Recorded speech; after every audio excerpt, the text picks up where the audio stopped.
എടാ നമുക്കൊരു ഐസ്ക്രീം കഴിച്ചാലോ? ഏയ് വേണ്ട, കുഴപ്പമില്ല. അത് കുഴപ്പമില്ല, ഞാനല്ലേ പൈസ കൊടുക്കുന്നേ. വാ.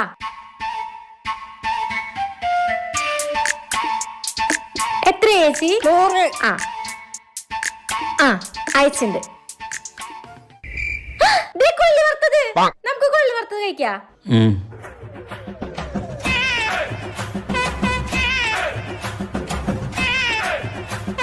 എത്രയായി ചേട്ടാ? 70. അയച്ചിണ്ട്. വാ നമുക്കൊരു ജ്യൂസ് കുടിക്കാം. വേണ്ട. എന്ത് ചോദിച്ചാലും വേണ്ട വേണ്ട. നീ ഒന്നേ കൈ കാശില്ലാത്ത എത്രയായി? 80. ആ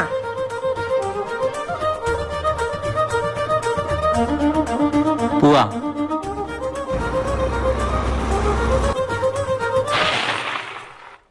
ശരി സട്ടെ, നോക്കി പോണേ.